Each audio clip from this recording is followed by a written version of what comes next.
Anthony, do your magic.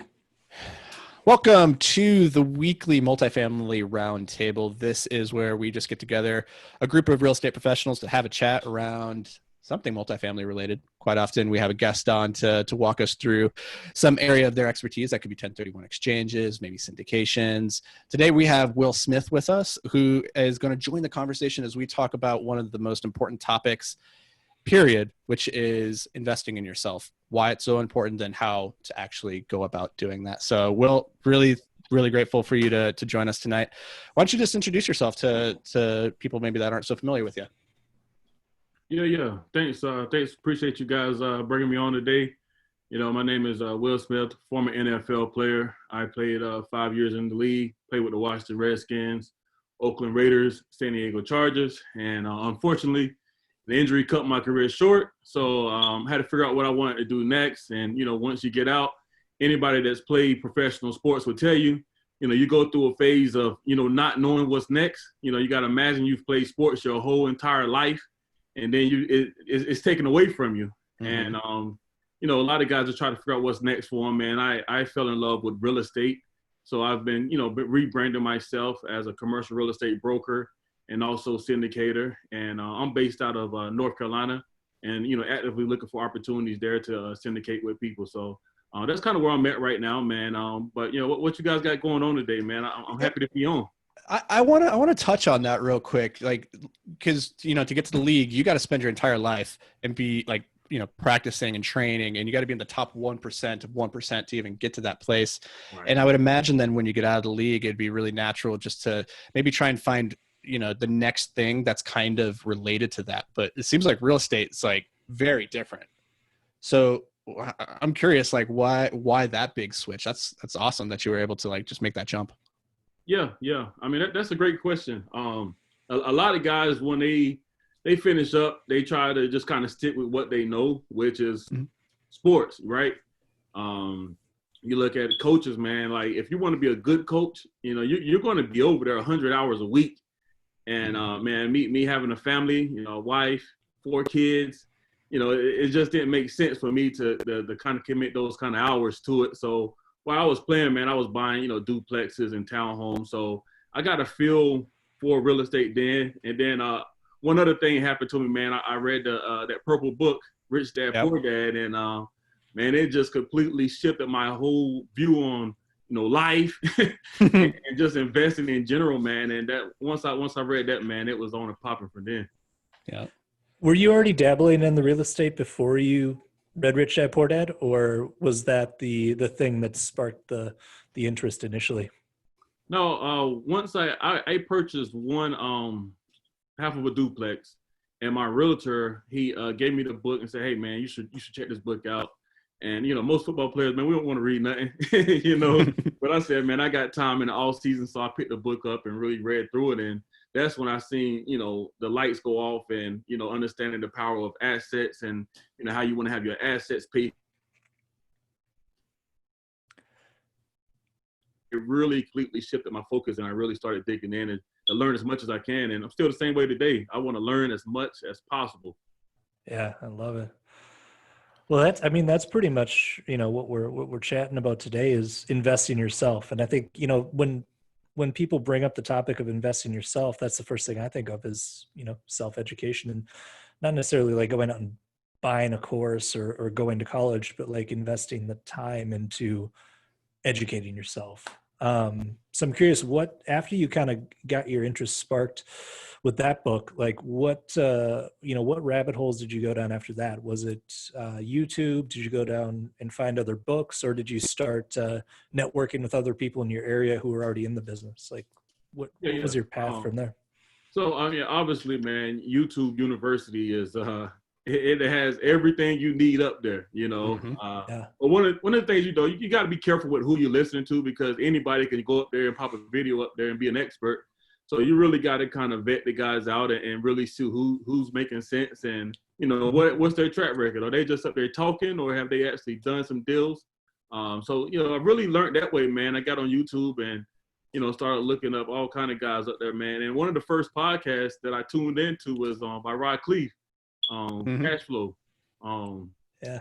Passive investing, cash flow podcast, man. And, that really, like, I started seeing the power of multifamily then. So I was like, man, I'm thinking too small. I'm thinking peanuts, buying these duplexes and stuff like that, man. So that's when I started looking at multifamily and, really digging in the knowledge of that, man. And, just speaking on continuing to invest in yourself, man. I don't know if you guys know who Benny Chopra is, but he had a syndication academy, and I invested in his program, man. And we, we go through all of that information. So I learned everything about what it is to do a syndication, and the rules and regulations around it, and how to raise money. And it's a weekly mastermind group. So you want to get that ongoing coaching, man. So that's what I'm doing now. And man, just trying to stay plugged in with guys like yourself, man, that's actually out there making noise in the industry. I like it. Yeah, Vinny, Now, I'm actually reading his book right now, just real quick. You can pick it up for 99 cents. It's like Apartment Syndication Made Easy. So, yeah. Right. Oh, check it he's out. stealing our title, man. That is. No, he says that made is- he made his says made easy. We're making it simple. Okay. Okay. Yeah, so it's different. Vinny, I'm watching Vinny, man. Yeah. I was going to ask, did you start getting your first properties while you were still playing, or was this all after you retired? I picked up my first properties when I was playing. That's when I started investing. And then, from there, I started just thinking bigger, trying to see how I can a different angle of looking at this, coming from a single parent home, all we were thinking about was, getting to next week. We were kind of living paycheck to paycheck, and, just kind of grew up with that blue chip mentality of, man, you got to work hard every single day. But you wasn't really thinking about, 1 year from now, 5 years from now. You were just thinking about, man, let me just make it through this week, this month. So it was just a shift of mindset that also had to occur to start thinking bigger, man. And that's one of the things we're also working on as well. Yeah, I love it. That's something we brought up on a few other roundtables and podcasts and stuff before, because I come from a similar background, like a very lower middle class household where it was just such a scarcity mindset, and just initially making that shift from, something outside of the status quo being possible, a life of abundance actually being on the table and not some sort of fantasy or a movie or something is huge. And I don't know, for me personally, I discovered the possibility that could be a reality through education and through reading. And, reading books about people who have been very successful and seeing like, oh, they started in a similar spot. It doesn't have to be, the status quo doesn't have to remain. So. Yeah, and that can be a really powerful motivator, right? You look at, immigrant families and first generation immigrants where they come over with very little to their name and they got nowhere to go but up, and they're willing to put in the time and the effort to work for it. And they do, because, that's their reality. Whereas if you're coming from maybe a place where you inherited everything that's been given to you, it's really hard to strike out on your own and really make a meaningful impact and say I did that thing, or you don't have that same drive. And I think that drive that hunger is a necessity to get anywhere in life. Right. Yep. Right. Yeah.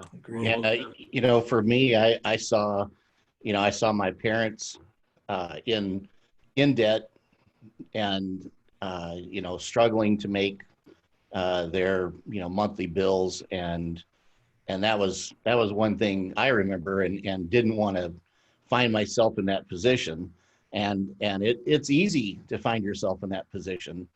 And it all goes back to, Richest Man in Babylon and getting that mindset correct so that you learn how to handle money, but not with, like what you're saying, Dan, not with that scarcity mindset, because that's not good either.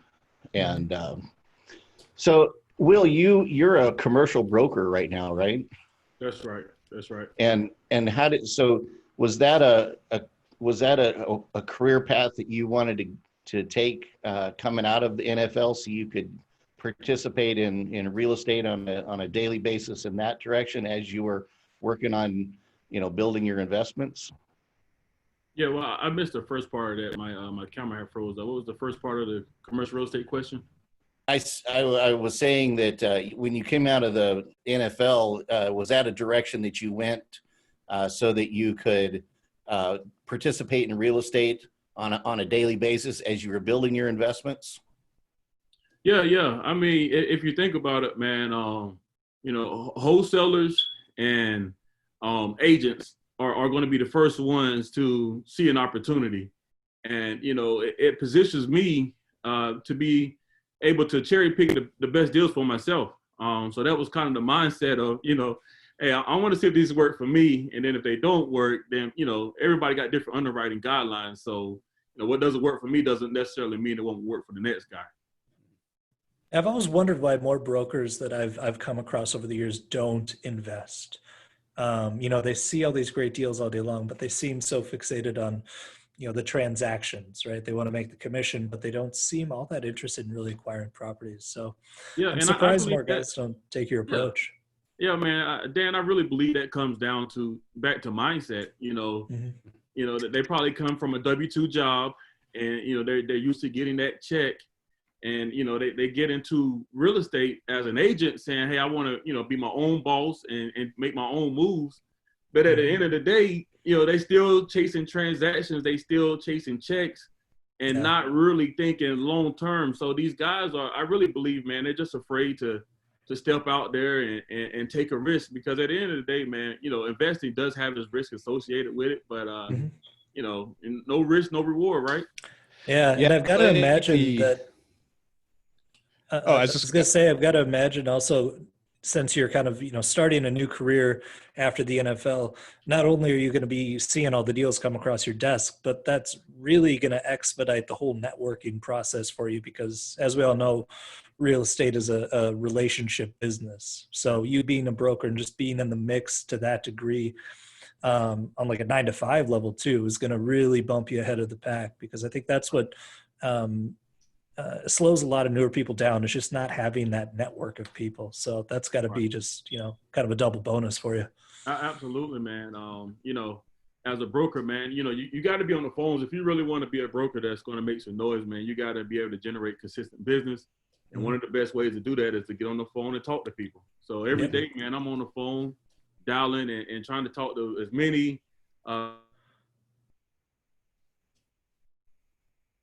it lets me find it. But it just allows me to expand my network, like you just said. These owners, they're potentially sellers, but a lot of times, man, these guys are buying whole guys, and they're still looking for deals. So I get to network with these guys. They talk about deals, and man, to me, man, I love it. It's not a job, man. It's not work when you love what you do, and I really love what I do, man. That's awesome. I love it. What were you going to say, Anthony, before I jumped in and cut you off? Were you very rudely cutting off? I was just going to say that, I can't remember who said it, but the quote is just the two most addictive things in the world are heroin and a monthly paycheck, right? And that when you talk about the brokers who are chasing that transaction or just that W-2 job, and they don't invest because it's a mindset thing. You have to make that shift that says, I don't need to be so transactional. It doesn't have to be this next deal, this deal. I can look long-term. And to what Will's pointed out earlier with the Purple Book is really thinking about assets versus liabilities. And are you accumulating assets that are then going to generate cash flow or appreciate in a way that you can live off of that? And so that your money is effectively, working for you when you're not working. Right.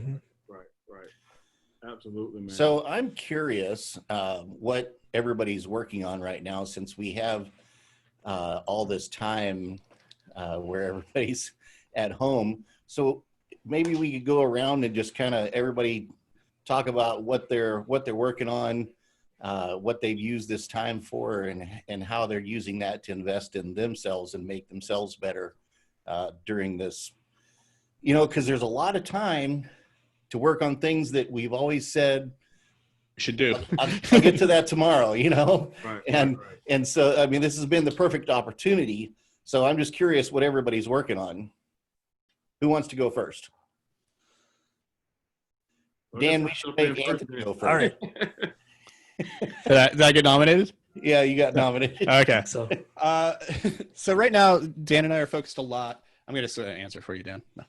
With our business, Thank you. we're focused on really building out a thought leadership platform as robustly as possible. Because Will, when you became cognizant of like real estate and the power of that and Rich Dad, Poor Dad, the light bulb goes off because you reached a certain level of education. Suddenly it's like, this makes a lot of sense.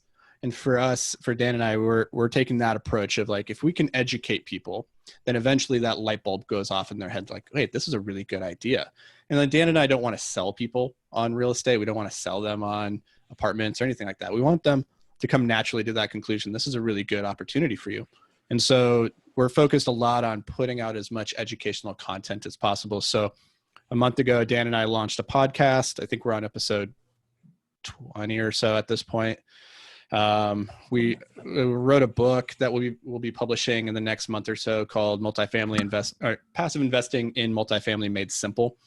I'm trying to create resources that aren't designed for active investors so much, but geared more towards passive investors who are interested in this industry, but there's maybe not a lot of books really targeted directly at them. So that's been the bulk of what we're trying to do at the moment. And then this roundtable is another one of those educational things, like just how can we spread the word and put out as much content as possible and start building up that thought leadership platform. Cool. Yeah, man. What I'm really focusing on right now is, number one, I got my podcast, Generational Wealth Through Commercial Real Estate. So just really, narrowing down what the message needs to be. When I initially got started, it was just, let me just find, who I can to get on the show. Obviously I wanted to bring on some rock stars, but now I'm really trying to, focus in on, okay, who's the best of the best? Let me try to get them on the show. I'm trying to bring on professional athletes because, anybody that made it to the highest level, man, they got a certain mindset about them, man. I want to be able to bring them on the show to kind of share their wisdom and their knowledge on how they got to where they got to. And then, just industry experts like the 1031 guys, the syndication lawyers. So I'm really trying to segment my show out. So I'm focusing on that right now. Honest Capital Investments, that's my syndication company.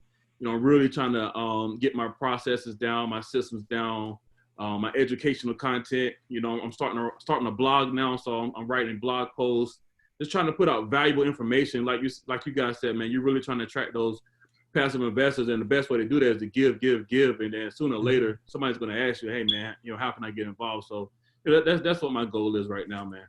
Mm-hmm. Love it. Yeah, and tying into that, it's like when you mentioned like being a broker and like working in, it's super fun, so it doesn't feel like a job. Like education is a lot of fun. I think all four of us probably at this table really, really enjoy the talking about this stuff and seeing light bulbs go off in people's heads. Yeah.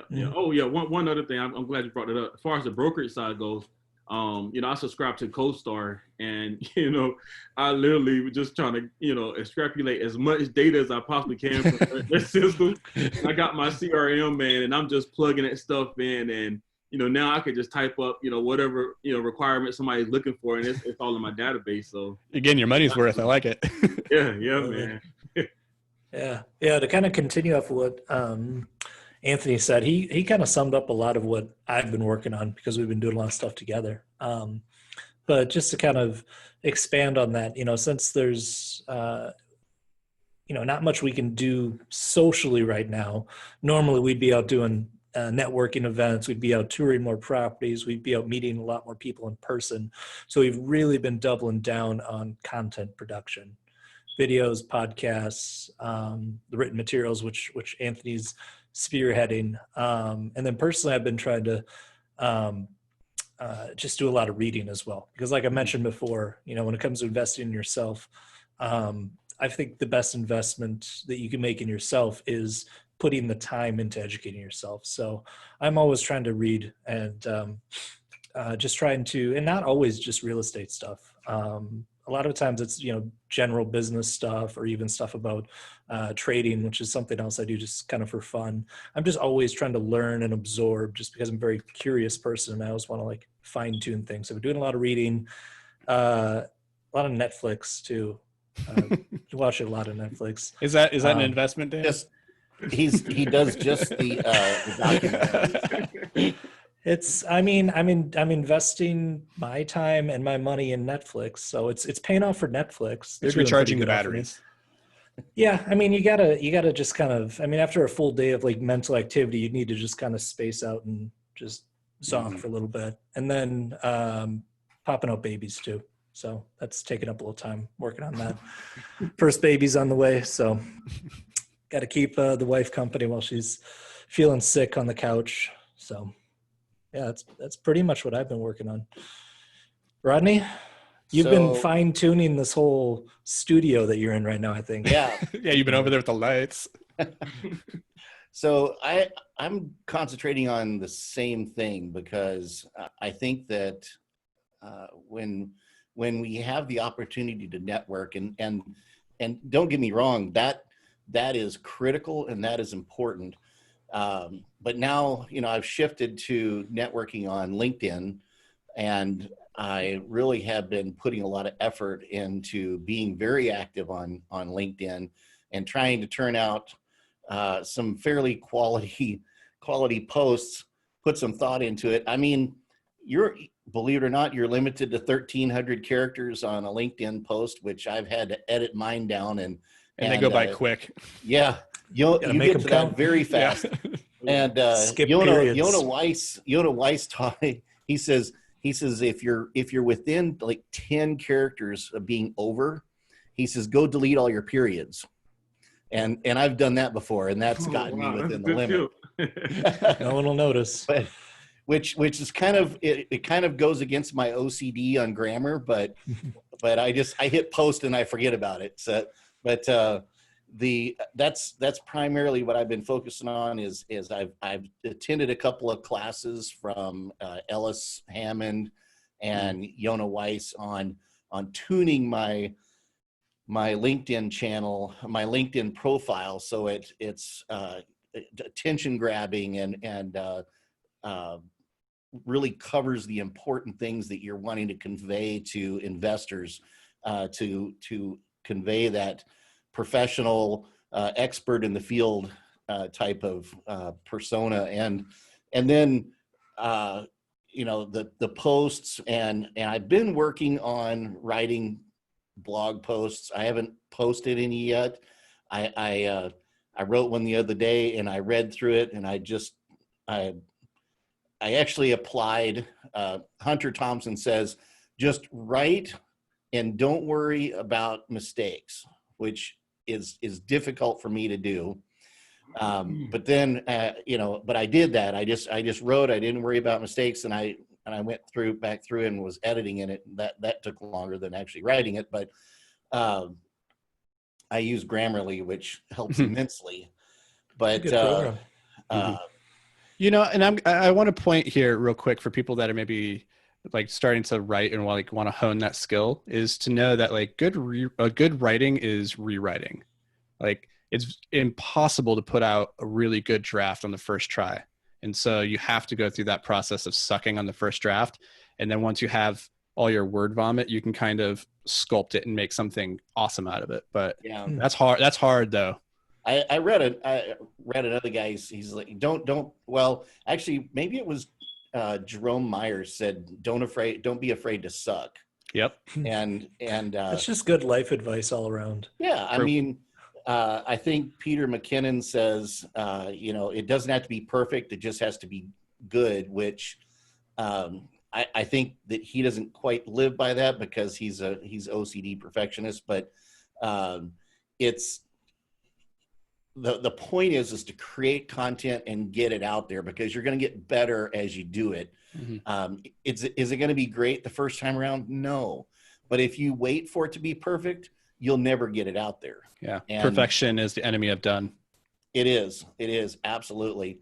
So between, writing, which I don't particularly like to do. I like to do it probably better than I do reading, and only because I'm just a horrible slow reader, and I've Audible. gotten faster at that. And I was running across another guy that said, because I'm a big podcast listener. I listen to audiobooks. I have an an Audible subscription. But like you were saying, Dan, just the reading. He said that he takes an hour in the morning to read, that hour kind of sets his day and gets his mind going in a completely different way than if you're just listening to what is being said. Mhm. And so that goes like with Hal Elrod. He says the same thing with this morning routine that he has. And I need to adjust my schedule to allow for that. And now that I'm working from home, I was thinking the other day, I said, I've always said, well, when I work from home, I'll do such and such. When I work from home, I'll, when I get financially independent and, have mailbox money, I'll do such and such. Well, now I'm working from home and I haven't been implementing those. So I kind of called myself on the carpet in that regard. But the other thing is, you see this, you were commenting about the studio, and I want to start making some YouTube videos. And I did a sample recording, and oh my gosh, that was pitiful. It is more difficult than you think. And I know you guys, Dan, I know you do a great job at your videos, by the way, Dan. Thank you. It's tough to record and look like you're doing it naturally. It is a lot easier to watch that being done than it is to actually do it. So those are primarily what I'm doing, is generating content. I'm getting my name in front of people so that when we can start, getting out and shaking hands again, that people, I'll not like I'm going to be a superstar, but I'll run across people that are like, oh yeah, I've met you on LinkedIn. I did make a connection today that I met at one of the Twin City meetups up there. And I didn't realize that he was a connection until I read his company name. And I said, oh, I remember that guy. So it's relationships. You guys said that earlier. That's primarily what I'm working on, is relationships and my ability to produce content, because I haven't been very good at producing content, and I wouldn't say that I suck at relationships, but it's the weirdest thing.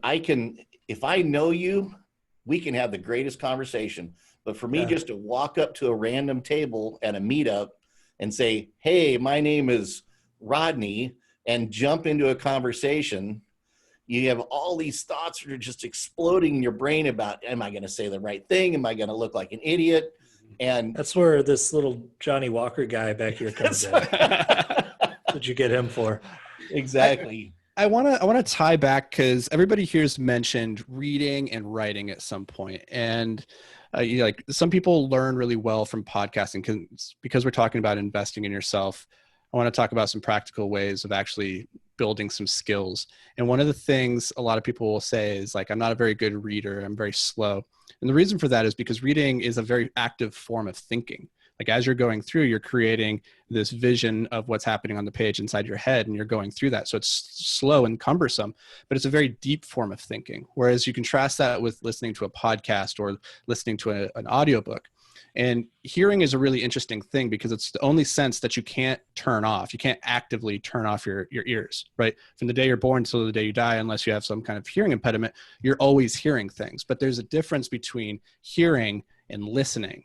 And listening is a very active thing where you have to try to extract some value. And if you do that on a deep level, then you can do some active thinking. But a lot of times I find people listening to podcasts, or for myself, like I can only speak for myself. When I listen to a podcast or a book on tape, it's very easy to zone out. And so I tend to get much more out of actually reading, even if I'm reading really slowly, because I'm forced to go slow and think hard about it. And then tying that to writing is another form of really active, deep thinking that forces you to tackle and wrestle with, how do I really feel about this topic? And as you're going through that action, you come to a deeper understanding of like, wait, I didn't even realize I thought this about this thing, but now that I do, it's much more firmly embedded. So just wanted to touch on that. Yeah. Now I just want to make a quick note here, man. We're talking about self-education and, investing in ourselves. But, one thing we're not mentioning is, somebody, you got to have effort. Like you got to have the desire to actually put in the work to do it. Because it's easy to say, yeah, I'm going to pick up a book and read one book a week or one book a month, or I'm going to listen to X amount of hours of podcasts. But if you don't put in the work, then it really doesn't matter, you know? Yep. And I just give you an example, man. When I was trying to go to college, you know, my mom said, look, you know, if you get a full scholarship, I'm gonna buy you your first car, you know, your first nice car. So man, every day I was out there busting my tail trying to, you know, make sure I was the best one. I was there early. I was the last one to leave. And when I was at practice, I was going harder than everybody.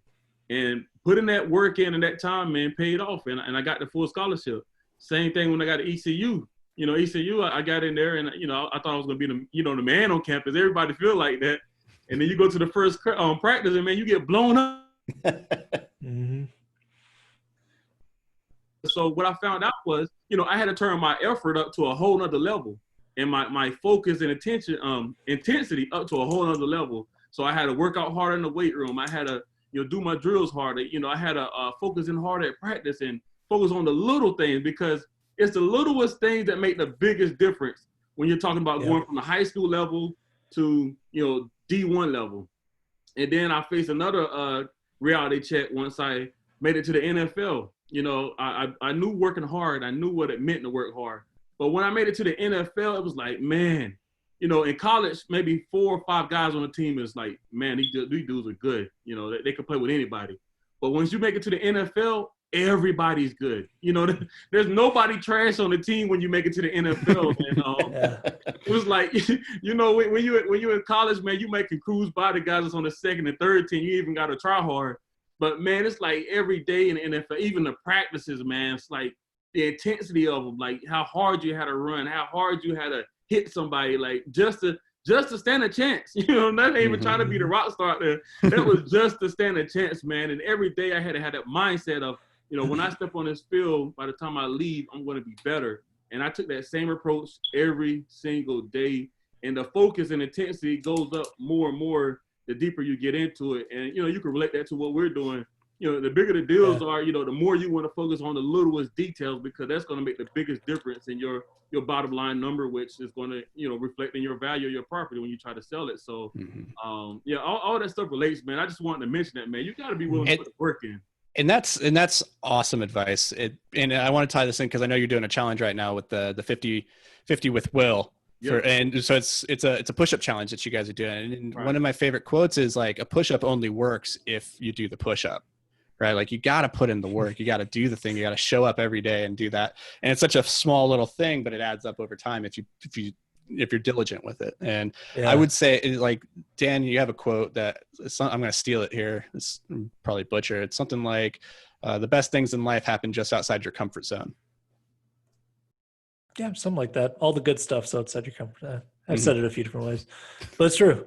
Everything good is outside of whatever you're comfortable with. And I think, like, the most important thing that you've mentioned, Will, and we've kind of mentioned here in other instances of this roundtable and podcast, is just like putting in the reps. Like, everyone loves the idea of being successful, whether it be, playing football and trying to get to the NFL, or being a real estate investor, or whatever it is that you're into. Everyone loves the idea of being successful at something, but it's the guys who actually put in the reps every single day, all day, every day, that actually get there. And it doesn't even need to be like, NFL level training to be successful at something. Even just small yet very consistent efforts can reap huge rewards. I think Anthony's morning routine is a really good example of that, where he has, these like 15 or 20 minute segments of time every single morning where he does certain things. And I think, you've got something where over a period of time, one of these 15-minute chunks of your morning is devoted to learning a new skill. And that recently was Excel or something. Like, if you do the math on that, after a week, 15 minutes a day, you're up to a couple hours. Even if you bump it up to 20 or 30 minutes, you're, several hours by the end of the week spent honing that skill. So it's that consistency that I think people really need to hone in on, because I've been, before I was in the real estate game, I was a nutrition coach as well. And like the point I just made, everyone loves the idea of getting in shape, but it's making consistent effort every single day that gets people Like they'll be gung ho with something for like a week, Mhm. and then off to the next thing. Right, So right. And a great book I read. Well, I didn't read it. I was audible book. The Compound Effect, and it Yeah, talks that was about a good those book. little things, Mhm. man, how they add up. And the one that kind of related most with me was eating right. Yeah. Mhm. You start off trying to eat right and eating the burgers. That stuff's going to add up. But the guy Yeah. that's eating healthy, even if it's just a little bit at a time, he's going Mhm. to lose way more weight than the guy that's eating healthy every now and then. So yeah, man, Exactly. you're spot on with the just being consistent with it day in and day out. That's how you get Yeah. real results. Yeah, no, it's huge. I think I've seen it in myself in the past, and I've seen it in all these clients I've worked with. It's like you don't need to do anything really earth shattering. You just need to do something every day for like a long ass time, even if it's just like 15, 20 minutes a day. Right. That's really what it comes down to, I think. So Yeah, the effort thing is huge. It's easy to give anything lip service, but the effort and then the follow through. mhm. If you don't have any follow through, like you said, Dan, a week later it fizzles, and that week later when you're ready to like, well, I'll just sleep in a little bit longer, or maybe I won't run today.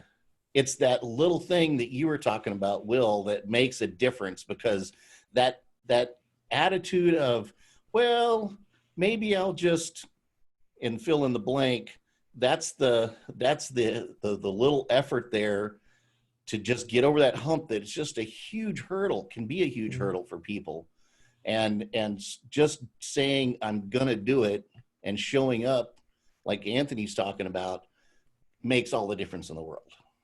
Yeah. Yeah, I think something I brought up on, like, it was either the last roundtable or the one before. Um, it's like a strategy that I try to introduce to people to try to get them over the hump of, um, actually putting in the work for something that takes a long time to really pay off. And that could be, a fitness goal. That's one of those things where you've still got to put in a lot of work for a long time before you see anything happen. And the same thing with investing and growing a business.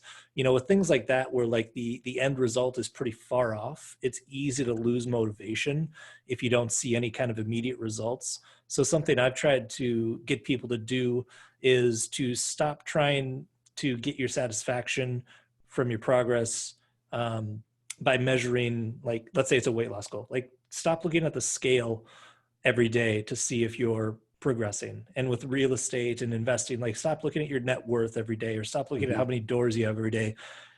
Take a look at the process that it's going to take to get there, your roadmap, and say, okay, for my weight loss goal, I've got to, eat this amount of food, and I've got to do these workouts. And at the end of the day, if you've eaten that amount of food and you've done those workouts, you get to check that day off as being successful. It doesn't matter if you gained weight or lost weight. You followed the steps, and that's a successful day.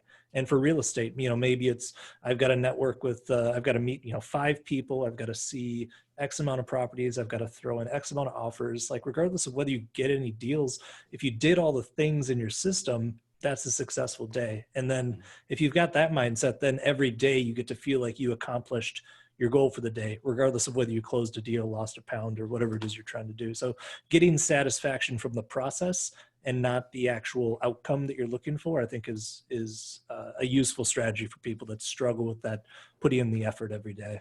Right. And Dan, if I can just kind of add to that, I tie everything back to sports just because, man, that was, 90% of my life, but every day I had that one thing that I wanted to get better at. It's so many different freaking things that you can do in sports, but when you get to the highest level, I mean, it literally is a game of inches. One step 6 inches off the wrong way will make you miss a block, because them guys are that freaking fast in the league. And just relating that back to what you just said, you said having your things that you're focusing on. What I try to do in my business right now is, I find one thing that I really need to get done. Like, what is that one thing that I can get done that's going to help me move closer to my goal my biggest goal at the end of the day. So I try to find one way to narrow down on, maybe I'm trying to do a deal, right? So, okay, what is going to help me do that deal the most? Okay, I need relationships with property owners. I need relationships with lenders. I need one time, right? So let me find that one thing that's going to help me get closer. So maybe one day you focus on, hey, let me develop relationships with owners. The next day, let me focus on this. The next day, let me focus on that. And by the time you get to the end of the week, man, you've achieved some pretty freaking big goals, man, if you really narrow in on what you're trying to get done like that, man. Yeah, that's an especially good practice because usually the stuff that's going to have the biggest impact on your goals isn't the most urgent stuff, right? It's stuff that could easily be kicked down the road, like going to networking events. Like it's easy to push that off because you've got 8 emails in your inbox and you've got, a bunch of unimportant yet really urgent things that are in your face that feel like these little fires you have to put out. And the stuff that's going to move the needle the most is usually stuff that can very easily be pushed off till next week or something like that. So the fact that you're auditing all your options and saying, okay, that's the thing that's going to matter the most, even though it's not like, quote unquote, the most urgent thing is huge. That's something that's had a huge positive impact on my life when I started making that switch. So I love it. I want to tie in because you guys have said some amazing things here. Like there's so much to touch on here. So Dan, when you're talking about the difference of the process and the outcome goals, this reminds me of a quote from Star Trek because I'm a nerd, where Data, like this human cyborg, has played this game and he's lost despite the fact that he did everything right. And Jean-Luc Picard says something to the effect of, you can do everything right and still lose. That's not failure, that's life. And what I would say is this ties into something that Charlie Munger, who's Warren Buffett's partner, talks about a lot, which is don't focus on did you win or lose, because honestly, like Will, you can attest to this, like you could have played the best game possible and the other team just played better. And so like if you use that outcome of did you win as the metric for success, well, too bad, you lost. But if you use the metric, hey, did you perform as well as you could? Did you play up to your ability? Was the decision making and judgment that you executed, was that as sound as it could have been? Well, then you did everything that you could. And that's what you should focus on as the process and the success there. And then tying, I want to put out a book recommendation tied into what Will's talking there about focusing on that one thing. Like the book, The One Thing by Gary Keller is really good just for that, like narrowing down to say, hey, what is this thing that if I was to improve this, it would have the biggest effect across the board on my life or my business. And that's a real quick, easy read up there with The Compound Effect. I'd highly recommend. Yeah. I was going to note on the point you made there about, the Star Trek reference and, that's just life. Just to kind of like drive that point home, like at the end of the day, like there's only so much you have control over, and all that you have control over is your actions. And sometimes, to Picard's point, life is just random and you don't have control over that. So it's worthless to get upset. If you did everything right and it didn't work, whatever. All that matters is you did everything you could correctly. And that's awesome, regardless of whether you won or lost or whatever. So I think it's a matter of just like focusing on what you actually have control over and not wasting energy on worrying about things that you don't have control over. I think that's... It kind of segues into that response versus reaction type of thing. When life throws you a curveball, are you going to respond or are you going to react to it? And I think that plays hand in hand with what we're talking about, because as you educate yourself and as you understand how life can work, you move into that response mode and make the proper corrections rather than reacting and saying, well, that's just the way life is, and I guess I lost the game. You learn from those things, you adjust, you make corrections along the way so that next time you're better, you're at that next level. Right. Yeah. Right. And one of my coaches used to always tell me, man, control what you can control. And what was that? Number one, because man, some days you just didn't feel like freaking practicing, but you had to get your mind right before you went out there. You're going to get your butt kicked, right? So, the first thing you can control was your mindset. I'm going to have a mindset that I'm just going to get better every day, no matter what. I might have just had the worst freaking practice or game of my life, but the next day I got to come out there ready to work or my butt going to be gone. So control what you can control with your mindset, right? And then the next thing you can control, I don't care, how bad you're playing, what kind of play you just had, you can control how hard you go on the next play, meaning how much effort you put into that next play. So you can always control your mindset and the intensity that you go after your work, what you got to get done. So, it was one thing that I always stuck with me that my coach told me, man, always control what you can control. You can't worry about, what everybody else is doing, or if you won the deal or you didn't win the deal. You keep doing what you got to do day in and day out. Sooner or later, something's going to fall in your lap. Mm-hmm. Yeah, I think that mindset thing is paramount. We've been talking about it a lot, and I'm going to try to make a sports reference here because we got you on, Will. Anthony knows I know nothing about sports, but I have been watching. I'm ready for this. This is gonna be good. I know. This is me trying to fit in with the guys. So I was watching Last Dance, obviously, and there was a clip in one of the episodes where Jordan was just taking some shots. I think it was during a practice or something, and he was going for some ridiculous shot. And someone said to him, like, "Hey, do you ever, imagine missing the shot, or do you ever think about like what happens if I miss the shot?" And Jordan said something along the lines of like, why would I think about missing a shot I haven't even taken yet? Which I thought was huge. Like the concept of missing a shot never even enters his mind. It's only the only possible outcome in his mind is him making a shot. And I think that part is really huge. You could apply that kind of mindset to anything you're doing, whatever it is, business or whatever. Like just having this like, only the only frame of reference you've got in your mind is success, and you don't even think about, and that's not to say like, okay, don't, consider risk and just do dumb shit because you think you're invincible, but like, just having that mindset where the only thing you're picturing is success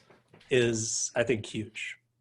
So that's my sports reference. That was a good That's sports great reference. concept. That was good. I'll be honest, Dan, when you started that and you said The Last Dance, I was like, my mind went to Dancing with the Stars, and I was like, this is where Dan's That's going. what I was talking about. Oh, I was right at Dirty Dancing, and I'm trying to figure out how that all works. But honestly, guys, I don't know if we can top this, so this is probably a good place to start wrapping up. It's all downhill from here. Yeah. Yeah, this has been a great conversation. I'm curious, do you guys have any parting words of wisdom that you would leave our listeners with? Well, what I would just say is, we've talked about investing in yourself today, and we've talked about, how you do that, whether that's reading books, Audible, YouTube, writing, doing blogs, whatever that is, just find that one thing that you want to focus on, whatever that is that's going to be the easiest for you to stick with. And, Dan talked about, man, even if it's only 15 minutes a day, just block 15 minutes in the first part of your day before you get busy, and just focus on getting that one thing done, and do it for a day, and then do it for 2 days in a row, and then consistently add it up and keep trying to match it. And over time, man, that's going to pay off for you huge. Really is. Love that. There's a big push right now, I think, in our culture of like 10Xing. And like, just go huge, go massive action. Tony Robbins loves that. Grant Cardone loves that. See that, Dan? I didn't let us get through an entire show. We can't make it through a show without a GC reference. But the point is, like, that can work. But honestly, for most people, like that motivation that just is like super inspiring, it's going to last like a week or two, maybe a month, and then it kind of fizzles out. So you have to start. I'm a big fan of starting really small, like super tiny steps.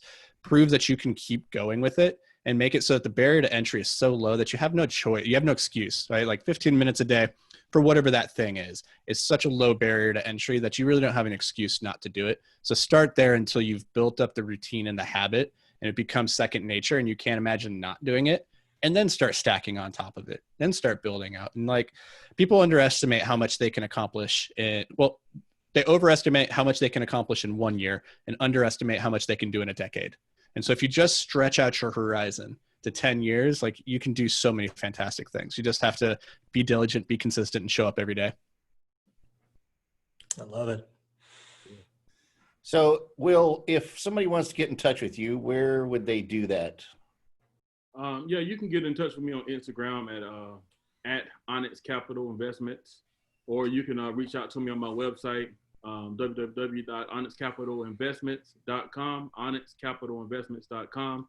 And, you can get up there, read my blog posts, all my contact information is on the website.